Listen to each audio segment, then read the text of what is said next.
trouve en Jésus. Regardez le verset qui suit. Il dit, et vous avez combien? Tout pleinement en lui. Tu vas chercher où encore? Alléluia. Tu vas chercher où? À qui? Nous devons comprendre qui est Dieu. Et c'est la Bible nous dit que nous pouvons comprendre que Dieu n'est pas un mystère. L'incarnation est un mystère qu'il revêt de la chair. Oui, ça me dépasse aussi. Comment un Dieu si puissant peut être dans la chair? Écoute, la chair peut exploser. Je ne le comprends pas. Mais il l'a fait et ça a fonctionné. Alléluia. Ma manque de compréhension n'implique pas une impossibilité. Des fois, on ne comprend pas. Parce qu'on ne comprend pas, on veut dire que non, c'est impossible. Non, c'est juste que tu es limité. C'est tout. Mais lui, il l'a fait et on l'a vu. Amen. Mais...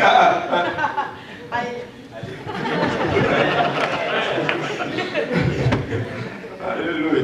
C'est tellement bon. On l'a vu.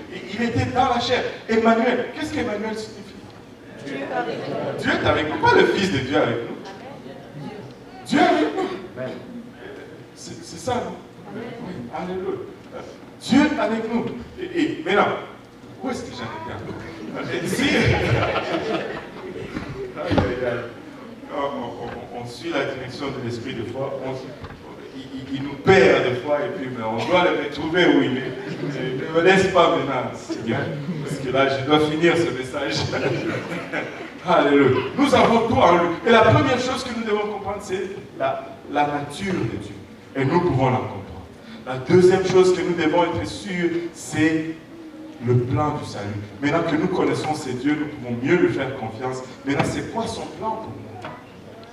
Qu'est-ce qu'il a en réserve? Le plan du salut est très simple. La foi. Nous devons d'abord croire. On ne peut pas aller à lui sans croire. Celui qui vient à lui doit d'abord croire qu'il est.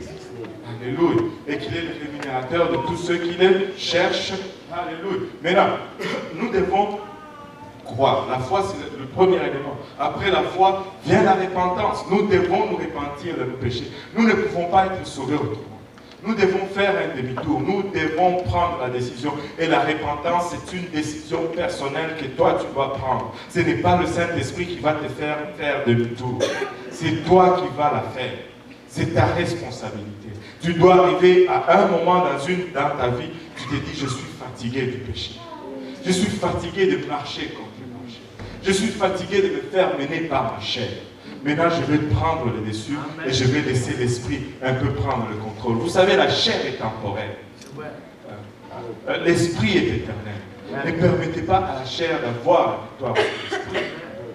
Alors, tu dis, je marchais selon la chair, je me tourne, je commence à marcher selon l'esprit. J'ai menté, j'ai volé, j'ai triché, j'ai buvé, je faisais toutes ces choses. Maintenant, je ne vole plus, je ne mens plus, je marche dans la direction contraire. Et c'est une décision que tu dois prendre. Tu te dis, mais pasteur, c'est impossible. Oui, si tu veux le faire par toi-même, c'est impossible. Mais quand tu fais cette décision et que tu invites Dieu, Dieu est fidèle pour te fortifier jour après jour, après jour, après jour. Alléluia. Tu ne vas peut-être pas mourir dès le premier jour, mais écoute, alléluia. Si tu veux juste faire le premier pas, Dieu va venir faire le reste avec toi. Même les plus faibles de tous les faibles, s'ils invoquent Dieu, Dieu vole à leur secours. Avez-vous lu le psaume 40? Il dit, j'étais dans la fosse, dans la boue.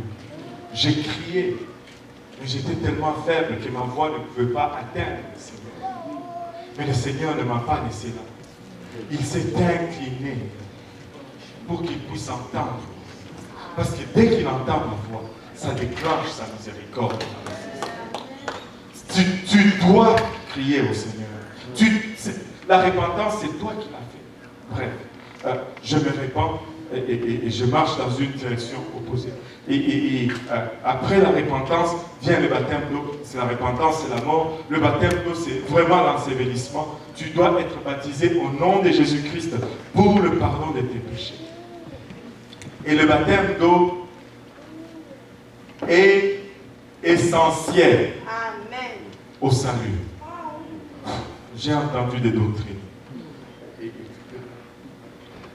disent qu'on n'a plus besoin du baptême d'eau. Je dis tant qu'à faire, on n'a plus besoin du baptême du Saint-Esprit. Parce qu'il a dit que nous allons naître d'eau et d'esprit. Mais retournons à notre plan. Tu t'es fait baptiser au nom de Jésus-Christ pour le pardon de tes péchés. Ce n'est pas juste par routine. Pour le pardon de tes péchés. Quand tu rentres dans l'eau, tu es enseveli et qu'on invoque le nom de Jésus-Christ sur toi.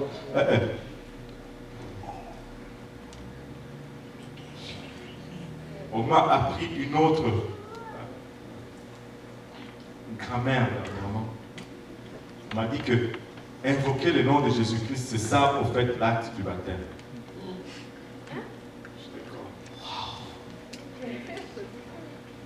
Ça, c'est même ignorer la langue.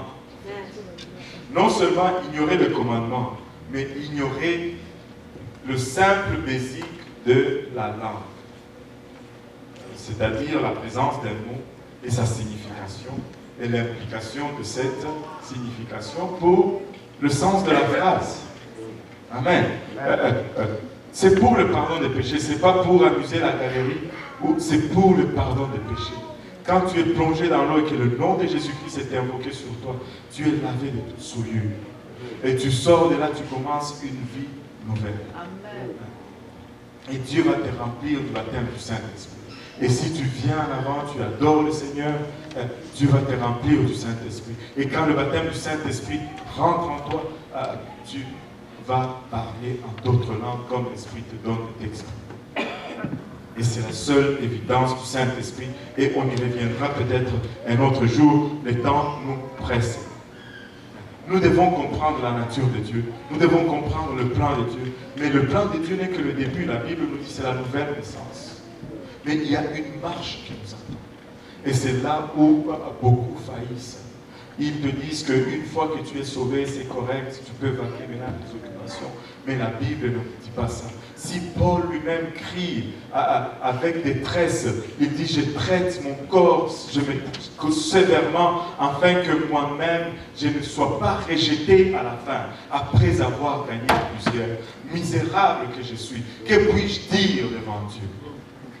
Que puis-je dire devant Dieu?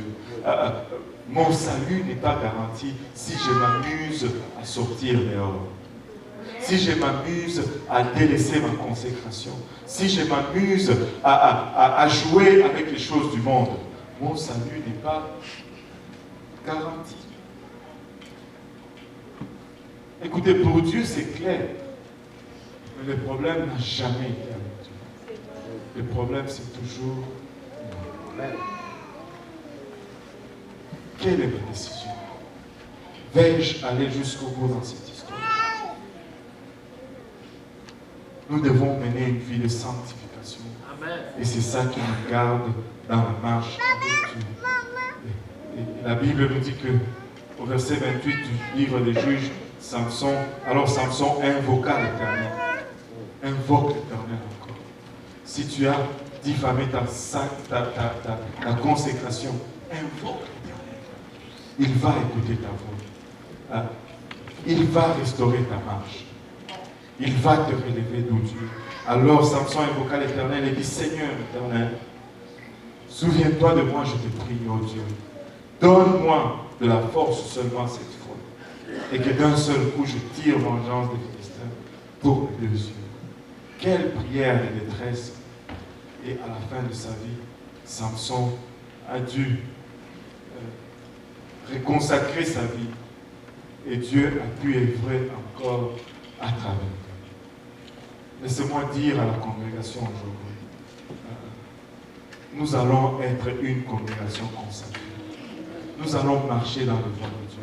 Nous n'allons pas marcher au son et au rythme de cette société. nous allons être vraiment à contre-pied avec les sociétés, avec notre environnement. Ne vous attendez pas à, si cela est trop pour vous, alors vous devez reculer et reconsidérer votre engagement vis-à-vis de Dieu. Parce qu'il n'y a pas une autre façon de le faire. Le diable est radical dans ce qu'il fait. Il va de plus en plus extrême dans le mal. Et ce n'est pas une chrétienté superficielle qui va pouvoir faire face à la musique aujourd'hui. La méchanceté n'est pas légère. Ils sont démoniaques à fond et ils ne le cachent pas. Ils ne le cachent pas. Ce n'est pas juste avec la prière pour la nourriture que tu peux vaincre l'ennemi auquel nous faisons face.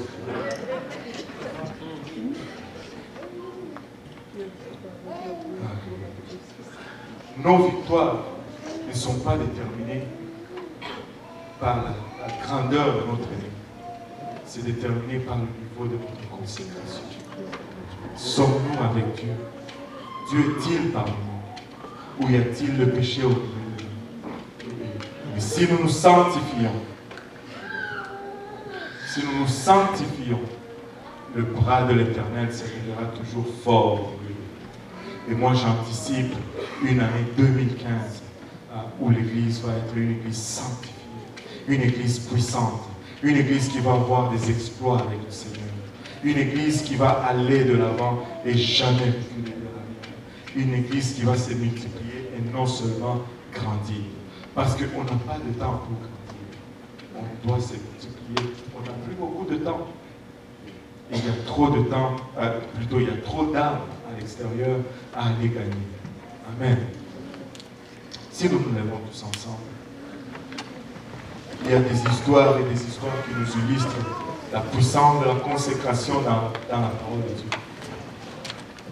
Je pense que si nous nous consacrons aujourd'hui, Dieu va être avec nous pour nous accompagner et faire des exploits. Alors, si vous êtes là parmi nous et que vous vous dites vraiment, Seigneur, 2015, moi, je veux aller juste encore un peu plus loin. Je vais me consacrer davantage. Cet hôtel est ouvert. Je vais vous avancer. Peut-être que 2014 n'était pas si pire pour toi. Tu te dis, bon, ça a bien été, vraiment, je suis correct. Mais c'est une place dangereuse de rester dans le lieu de la satisfaction. Je vais te dire aussi, si tu es dans cette situation, dis Seigneur, en 2015, je vais faire encore mieux que 2014. Permets-moi de voir juste un peu plus de ta gloire. Juste un peu plus de ta puissance. Juste un peu plus de toi dans ma vie. Je veux me rapprocher encore davantage. Et si vous êtes là et que vous n'avez même pas encore commencé, laissez-moi vous dire que votre opportunité est à la porte aujourd'hui. Aujourd'hui, vous pouvez débuter votre marche avec Dieu. Vous pouvez vous repentir de vos péchés aujourd'hui. Vous pouvez vous faire baptiser au nom de Jésus-Christ pour le pardon de vos péchés. Nous avons l'eau, nous avons des vêtements de réchange, nous avons des essuie-mains et des prédicateurs. Ça ne prend que votre obéissance. Mais tous ensemble, si nous pouvons venir à l'avant, juste pour un moment, parler au Seigneur et lui dire, Seigneur, souviens-toi de moi, Papa. Seigneur, étends ta main sur moi, Père. Seigneur, je veux que tu me sondes et que tu me connaisses. S'il y a des choses à émonder de moi, écoutez, Jean chapitre 15 nous dit ceci, que le Seigneur, qu'il est le cep, nous sommes les sarments. Et les sarments qui ne portent pas de fruits, il les retranche, il les jette au dehors. Mais ceux qui portent du fruit, il les émonde. C'est beau que tu portes de fruits, mais laisse le Seigneur t'émonder pour que tu portes encore plus de fruits. Nous n'aimons pas l'émondage, mais c'est nécessaire pour que nous puissions voir encore plus de fruits. Nous voulons voir plus de fruits, n'est-ce pas? Nous voulons voir la main de Dieu. Nous voulons voir sa face au milieu de nous. Nous désirons sa présence. Nous ne voulons pas des programmes. Nous ne voulons pas des talents. Nous voulons juste la présence de Dieu. Juste la présence de Dieu.